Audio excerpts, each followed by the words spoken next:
Hi friends, welcome back to my channel. Myself Rajyashree Banerjee from BANKURA SAMMILANI Medical College and Hospital. আজকে দেখো আমরা respiration in প্ল্যান্টসের electron transport system যেটা পড়ছিলাম সেটা আজকে আমরা প্রায় শেষের দিকে, অর্থাৎ এখানে এই ক্লাসেই আমাদের ইলেকট্রন ট্রান্সপোর্ট সিস্টেমে এটা শেষ হয়ে যাবে। ওকে, অক্সিডেটিভ ফসফোরাইলেশন যেটা সেটা আজকে আমরা পড়বো। ঠিক আছে, তো এই ইলেকট্রন ট্রান্সপোর্ট সিস্টেম নিয়ে দেখবে আগে মোটামুটি একটা দুটো তিনটে ভিডিও আছে, তার মধ্যে দুটো ভিডিও একই আছে, কারণ একটা আমি লাইভে পড়িয়েছিলাম, সেখানে হেজি এসেছিলো বলে সেই ভিডিওটাই আর একবার রিপিট আছে। ওকে, সেই রিপিট ভিডিওটাতে ভালো করে সেটা বোঝানো আছে, যেটা লাইভে ঠিকঠাক বোঝা যাচ্ছিলো না, হেজি পিকচারটা আসছিলো বলে তা আরেকবার আমি শ্যুট করেছিলাম। তো মোটমাট দুটো ভিডিও আছে ওকে ইলেকট্রন ট্রান্সপোর্ট সিস্টেমের মধ্যে। একটা হচ্ছে আমি এই যে ছকটা আছে, মানে তোমাদের বইতে দেখবে এইখানে যে পিকচারটা আছে সেই পিকচারটাকে আমি খাতায় লিখে স্টেপ বাই স্টেপ কিন্তু পুরোটাকে এক্সপ্লেন করেছিলাম। আর আরেকটা ভিডিওতে আমি তোমাদের এনসিইআরটি বইয়ের লাইনগুলো লাইন ওয়াইজ পড়িয়ে ওই স্টেপগুলোর সাথে কিভাবে পিকচারটার সাথে রিলেট হচ্ছে সেটা আমি বুঝিয়ে দিয়েছিলাম। অর্থাৎ অলরেডি আমাদের এই অবধি কমপ্লিট আছে। আজকে আমরা পড়বো অক্সিডেটিভ ফসফোরাইলেশন, অর্থাৎ কিভাবে আমাদের অক্সিজেন রিডাকশনের মাধ্যমে যে এনার্জিটা বেরোচ্ছে সেই এনার্জিটাকে কাজে লাগিয়ে কিভাবে ফসফোরাইলেশন অর্থাৎ এটিপির ফর্মেশন হচ্ছে সেটা আজকে আমরা দেখব। You have already studied about the mechanism of membrane linked ATP synthesis as explained by chemiosmotic hypothesis in the earlier chapter। অর্থাৎ আর্লিয়ার চ্যাপ্টার বলতে ফটোসিনথেসিস ইন হায়ার প্ল্যান্ট, সেখানে আমরা অলরেডি জেনে গেছি যে কীভাবে কেমিওসমোটিক হাইপোথিসিসের মাধ্যমে এটিপি সিনথেসিস হয়। আমরা কিন্তু পড়ে নিয়েছি, আমার চ্যানেলেও ভিডিও আছে ফটোসিনথেসিস ইন হায়ার প্ল্যান্টস, দেখবে প্লেলিস্ট করা আছে, প্লেলিস্টে যাবে, সেখানে ফটোসিনথেসিস ইন হায়ার প্ল্যান্টসের প্লেলিস্ট আছে, সেটাতে ক্লিক করবে, পরপর সব কটা টপিক বেরিয়ে আসবে। সেখানে কেমিওসমোটিক হাইপোথিসিস আছে এবং সেখানে দেখানো আছে কীভাবে এটিপি সিনথেসিস হচ্ছে।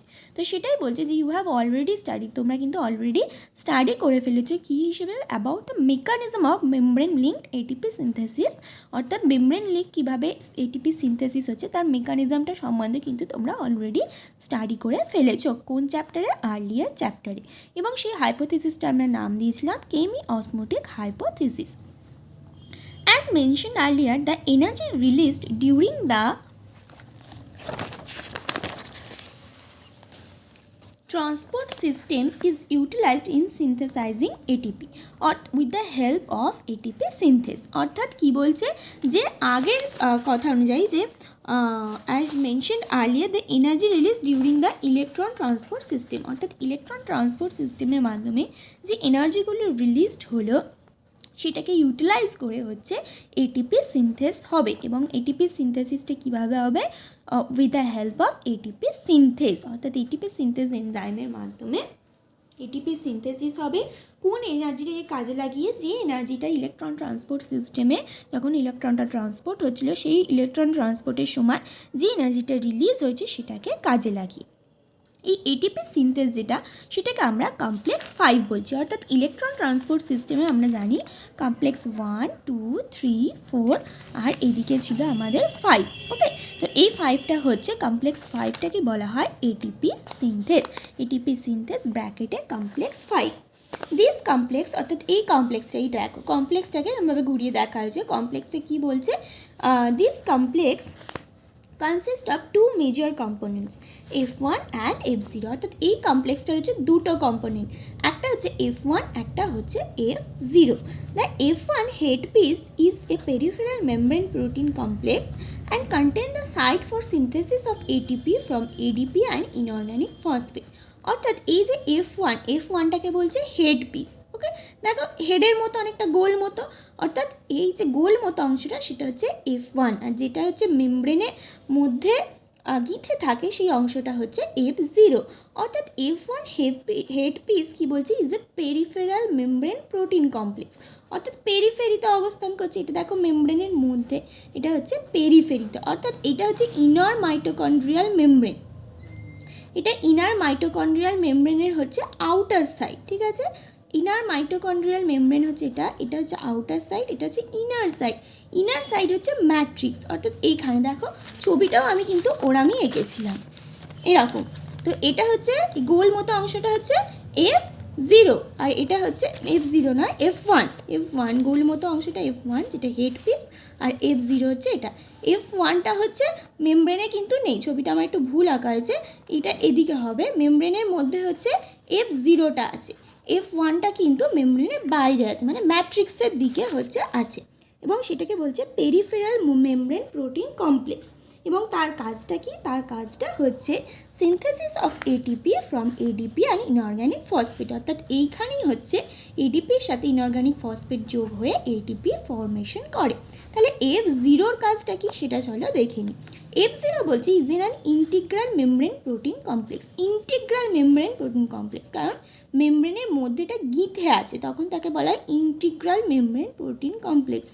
আর এই প্রোটিনটা কিন্তু কোনো মেমব্রেনের মধ্যে গিঁথে নেই, এটা হচ্ছে ম্যাট্রিক্সের দিকে ফ্রিলি আছে, তাই ওটাকে বলা হচ্ছে পেরিফেরাল মেমব্রেন প্রোটিন। তাহলে কোনটাকে, এটা হচ্ছে এটিপি সিনথেস কমপ্লেক্স 5, তার দুটো অংশ F0 F1। F1টা হচ্ছে পেরিফেরাল মেমব্রেন প্রোটিন, তার কাজ হচ্ছে এডিপির সাথে ইনঅর্গানিক ফসফেট যোগ করে এটিপি তৈরি করা। F0 হচ্ছে ইন্টিগ্রাল মেমব্রেন প্রোটিন, তার কাজটা কি দেখো, F0 is an integral membrane protein complex that forms the channel through which proton cross the inner membrane।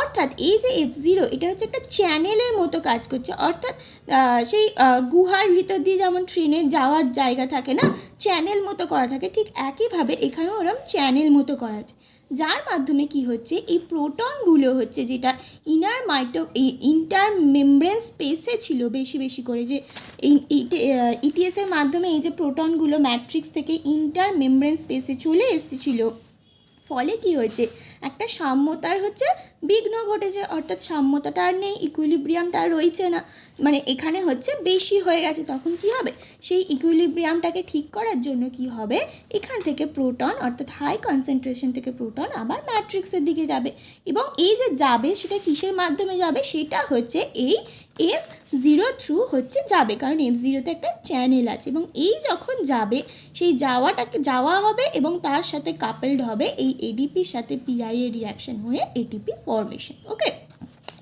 F0 is an integral membrane protein complex that forms the channel, একটা channel তৈরি করে through which, যার মাধ্যমে proton cross করে তার inner membrane, অর্থাৎ proton কোথা cross করছে কি, এটা হচ্ছে ইন্টার মেমব্রেন স্পেস, অর্থাৎ এদিকে হচ্ছে আউটার মেমব্রেন, এটা হচ্ছে ইনার মেমব্রেন, এটা ম্যাট্রিক্স, অর্থাৎ ইন্টার মেমব্রেন স্পেস থেকে প্রোটনগুলো ম্যাট্রিক্সে যাচ্ছে, অর্থাৎ ক্রস করছে কোন মেমব্রেনটাকে, inner মেমব্রেনটাকে।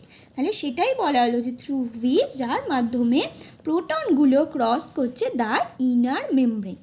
The passage of protons through the channel is coupled to the catalytic site of F1 component for the production of ATP, যেটা আমি বললাম দুটো H+ হচ্ছে এখান থেকে এখানে যাবে, অর্থাৎ ইন্টার মেমব্রেন স্পেস থেকে ম্যাট্রিক্সে যাবে হাই কনসেন্ট্রেশন থেকে লো কনসেন্ট্রেশনে, এবং তার সাথে কাপেলড হবে এডিপি হচ্ছে পিআই এর সাথে রিয়াকশন হয়ে এটিপি ফর্মেশন করবে, অর্থাৎ দুটো সাইমালটেনিয়াসলি প্রসেসটা চলবে। ফর ইচ এটিপি প্রডিউসড, অর্থাৎ প্রত্যেকটা একটা এটিপি প্রডিউসডের জন্য দুটো H+ passes through the F0 from the intermembrane space to the matrix down the electrochemical proton gradient, যেটা আমি বললাম যে প্রত্যেকটা একটা এটিপি তৈরির জন্য দুটো H+ কে F0-র মধ্যে দিয়ে ইন্টারমেমব্রেন স্পেস থেকে ম্যাট্রিক্সে যেতে হয় ডাউন দ্য ইলেকট্রোকেমিক্যাল গ্রেডিয়েন্ট, মানে হচ্ছে এখানে হচ্ছে ইলেকট্রোকেমিক্যাল প্রোটন গ্রেডিয়েন্ট, অর্থাৎ এখানে হচ্ছে প্রোটনের কনসেন্ট্রেশনটা বেশি। কিভাবে বেশি হলো, কারণ ওই ইটিএসের মাধ্যমে কি হলো, প্রোটনগুলো তো ম্যাট্রিক্স থেকে বিভিন্ন স্তরে ম্যাট্রিক্স থেকে হচ্ছে ইন্টারমেমব্রেন স্পেসে বেরিয়ে এলো, এর ফলে কি হলো ইন্টারমেমব্রেন স্পেসে হাই কনসেন্ট্রেশন হয়ে গেলো প্রোটনের, আর এখানে লো কনসেন্ট্রেশন, তাহলে হাই থেকে লোয়ে যখন যাবে সেটাকে বলা হচ্ছে down the electrochemical proton gradient. Okay, তো তাহলে আমাদের এই অবধি হচ্ছে শেষ হয়ে গেল। এরপরে আছে দ্য রেসপিরেটরি ব্যালেন্স সিট, তো এটা আমরা পরের দিন পড়বো। আজকে দেখো একটা ছোট্ট টপিক পড়ানো হলো, কিন্তু ভেরি ভেরি ইম্পর্টেন্ট, এখান থেকে কোশ্চেন আসার জায়গা হচ্ছে এটিপি সিনথেস হচ্ছে কমপ্লেক্স 5, এটা মনে রাখতে হবে। দুটো কম্পোনেন্ট F1 F0, F1টা হচ্ছে বাইরের দিকে যেটাকে হেড পিস বলা হয়, পেরিফেরাল মেমব্রেন প্রোটিন, সেখানে হচ্ছে মেন কাজ হয় এডিপির সাথে পিআই মিশে ইনঅর্গানিক ফসফেট এটিপি, আর F0 হচ্ছে ইন্টিগ্রাল মেমব্রেন মেমব্রেন প্রোটিন, কারণ এটা হচ্ছে মেমব্রেনের মধ্যে গিথে আছে, তাই ইন্টিগ্রাল কথাটা বলা হচ্ছে। এবং সেটা একটা চ্যানেলের মতো কাজ করে, দুটো H+কে ইন্টার মেমব্রেন স্পেস থেকে ম্যাট্রিক্সে নিয়ে যায়। ওকে, এবং একটা এটিপি তৈরির জন্য দুটো প্রোটনকে হচ্ছে ইন্টারমেমব্রেন স্পেস থেকে ম্যাট্রিক্সে যেতে হবে। এই জিনিসগুলো হচ্ছে ভেরি ভেরি ইম্পর্টেন্ট, মানে মেন ইম্পর্টেন্ট হচ্ছে একটা এটিপি ফর্মেশনের জন্য কটা H+কে হচ্ছে ইন্টারমেমব্রেন স্পেস থেকে ম্যাট্রিক্সে যেতে হবে, এটাই হচ্ছে মেন কোশ্চেন। এছাড়াও অন্যান্য কোশ্চেন যেগুলো আমি বললাম যে জায়গাগুলো মনে রাখা, সেগুলো একটু মনে রাখবে। ওকে, তাহলে পরের দিন আমরা পড়বো দ্য রেসপিরেটরি ব্যালেন্স সিট। আমাদের কিন্তু মেন রেসপিরেশনের যে মেন পার্টটা সেটা কিন্তু আমরা কমপ্লিট করে ফেললাম, অর্থাৎ যে মানে তোমার অ্যারোবিক রেসপিরেশনে ক্রেবস সাইকেল, ইটিএস, এগুলো কিন্তু ভেরি ভেরি ইম্পর্টেন্ট জায়গা। ক্রেবস সাইকেল, ইটিএস আর অক্সিডেটিভ ফসফোরাইলেশন, এগুলো হচ্ছে বোঝার জায়গা আছে এবং বুঝে মুখস্থ করার জায়গা। ওকে, শুধুমাত্র মুখস্থ করলে কিন্তু চলবে না, তাহলে তোমরা পরীক্ষার সময় গলিয়ে ফেলবে।